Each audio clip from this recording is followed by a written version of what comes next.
নমস্কার বন্ধুরা, সুপ্রভাত সবাইকে। কেমন আছো তোমরা সবাই? আশা করছি সবাই খুব ভালো আছো, আমরাও খুব ভালো আছি। Reels mummy daily blog channel থেকে আমি মুক্তা তোমাদের সবাইকে স্বাগতম জানাচ্ছি আমার আজকের ছোট্ট একটা ভিডিওতে। আশা করব ভিডিওটি শেষ পর্যন্ত তোমরা সবাই সাথে থাকবে। তো চলো আজকের ভিডিওটি শুরু করা যাক। ভিডিওটা যদিও বা কয়েকটা দিন আগে, কিন্তু ভিডিওটা শেয়ার করব আমি আজকে তোমাদের সাথে। সেদিন ছিল শ্রাবণের শেষ সোমবার, তাই শেষ সোমবারে পুজোটাই আসলে তোমাদের সাথে শেয়ার করছিলাম। আমার পুজো বলতে হচ্ছে আমার মতো, আমি তেমন কোনো নিয়ম করতে পারি না, তবে যতটুকু জানি এবং মনের ভক্তি মিশিয়েই আসলে আমার পুজোটা করার চেষ্টা করি। বাবাকে মনের ভক্তি এবং আমি ঠিক যতটা জানি ততটা, আমি অত মন্ত্রতন্ত্র বা অনেক কিছু করে আমি পুজো করতে পারি না। আমি যতটুকু জানি ততটুকু দিয়েই আসলে বাবার পুজোটা করে নিই আর কি, এবং সেটা প্রতি বছর প্রতিদিন আমি একইভাবে করে নিই। তো অনেকে দেখি খুব সুন্দর করে পুজো করে, অনেক নিয়ম নীতি মেনে পুজো করে। ব্যাপারগুলো না আমার কাছে খুব ভালো লাগে, যদিও বা আমি অত কিছু মেনটেন করতে পারি না। তো যাই হোক, এদিকে সকালবেলাতে উঠে সব কিছু করে নিয়ে এদিকে রিধানকে স্কুলে দিয়ে এসে এরপর পুজোটা করতে বসেছি। আর যেহেতু পুজো করতে আমার অনেকটাক্ষণ সময় লাগে, তাই টুকটাক কাজকর্ম সেরে নিয়ে তারপর পুজোটা করতে বসলাম। না হয় ওইটাই হয় যে মানে ওই কাজটা বাকি রয়ে গেল, ওইটা করতে হবে, এটা করতে হবে, ওই সমস্ত চিন্তা মাথার মধ্যে সব সময় না ঘুরে। তো ওই জন্য আমি চেষ্টা করি হয় একদম সকালবেলাতে, আর না হয় একটুখানি কাজকর্ম সেরে নিয়ে পুজোটা করতে। তো মোটামুটি এখন কিন্তু ঘড়িতে প্রায় 11টার মতো বাজে। আমার মোটামুটি ঘন্টাখানিক সময় লাগবে পুজো করতে। আর আজকে আমি স্কুল থেকে আসলে রিধানকে আনতে যাব না, ওর বাবাকে পাঠিয়ে দেব।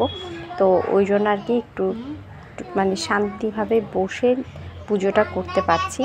আর পুজো করতে নিয়ে যদি খুব তাড়াহুড়ো করে পুজো করি, আমার না ওরকম পুজো করতে একদম ভালো লাগে না। দরকার হলে আমি কাজ সব সেরে নিয়ে তারপর পুজো করি, কিন্তু ওই কাজের অর্ধেকে পুজো আবার খুব তাড়াহুড়ো করে ওই সব জিনিসটা না আমি একদম পছন্দ করি না, আমার একদম ভালোই লাগে না। কেন জানি মনে হয় যে ভগবানের সাথে সব কথা একদম শেষই হলো না, এই আর কি। তো যাই হোক, মোটামুটি আমার পুজো কমপ্লিট। আমার এই বাবাকে এইভাবে করে সাজিয়েছিলাম, আর আমার দুটো সিংহাসন এইভাবে করে সাজিয়েছিলাম। আর আমাদের এখানে যেটা হয়, যখন কোনো পুজো থাকে তখন ফুলের দাম এতভাবে বেড়ে যায়, যেটা মানে খুবই বিরক্ত লাগে। কারণ যখন পুজো হয় তখন একটু ফুলের দামটা কম থাকলে ভগবানকে খুব সুন্দর করে সাজানো যায়। তো যাই হোক, যতটুকু আসলে বাবা মানে আমার দ্বারা সম্ভব হয়েছিল জোগাড় করা, ততটুকু করেছিলাম। আর আজকে না খুব মেঘলা একটা দিন, একদম বৃষ্টি আসবে আসবে এরকম একটা মুহূর্ত। সকালবেলাও টুকটাক বৃষ্টি হয়েছিল, তো এখন আবারও হয়তো বা বৃষ্টি আসবে। তো আমি এখন যেটা করছি, রিধানদের খাবারটা রেডি করছিলাম, আর এদিকে আমার জন্য একটুখানি লুচি করছিলাম। আর আমি না একবেলা মানে শ্রাবণের সোমবারগুলোতে একবেলায় ভাত খাই, সেটা রাত্রিবেলাতে। দুপুরবেলাতে ভাত খাই না, তাই এটা দুপুরের খাবার বলতে পারো। দুপুরে খাবো না, খেতে খেতেও বিকেলই হবে। পুজো টুজো দিয়ে নিয়ে এখন রেডি করে রাখছি, যাতে বিকেলবেলা আর মানে রান্নাঘরে না আসতে হয় আর কি।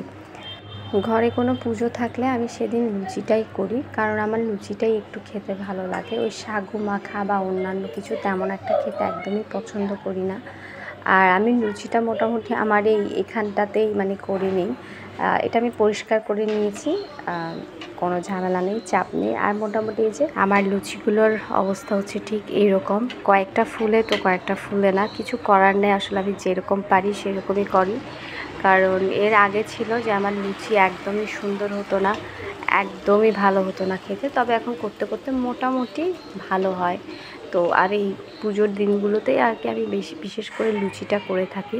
নর্মাল ডেতে এমনিতে লুচি করা হয় না, কারণ লুচিটা খেলে খুব গ্যাসের সমস্যা হয় আমার মানে আমাদের ঘরের সবারই। তো ওই জন্য লুচিটা তেমন একটা করা হয় না। তো এই যে মোটামুটি লুচি বানানো শেষ, এখন একটুখানি চা খাবো, কারণ সকাল থেকে যেহেতু চা খাইনি, মাথাটা একদম ধরে আছে। এদিকে বিধানের টিচারও এসে গেছে, এখন প্রায় 5:30টার মতো বাজে। তো টিচারকেও চা দেবো এবং আমরাও একটুখানি চাটা খাবো। আর চাটা খেতে খেতে একটুখানি মানে শুবো, যদিও এখন 5টা বেজে গেছে। আর একটু পর আমি পুজো দেবো, কিন্তু তারপর একটু মানে একটু শুতে হবে, না হয় একদম পাচ্ছি না। ওইদিকে রিধানের টিচারকে খাওয়া দিয়ে এসেছি, এদিকে আমার জন্য আর রিধানের বাবার জন্য নিয়ে নিচ্ছি। রিয়ানও আছে। তো এই আর কি, এই ছিল আমার আজকের ছোট্ট একটা ব্লগ। কেমন লাগলো অবশ্যই জানাবে বন্ধুরা, আর অবশ্যই কিন্তু পাশে থেকে সাবস্ক্রাইব করে আমাকে একটুখানি সাপোর্ট করে দিও। তো চলো আজকের ব্লগটা এখানেই শেষ করছি। ভালো থেকো, সুস্থ থেকো, দেখা হবে আবারও নেক্সট একটা ব্লগে। ততক্ষণ পর্যন্ত টাটা।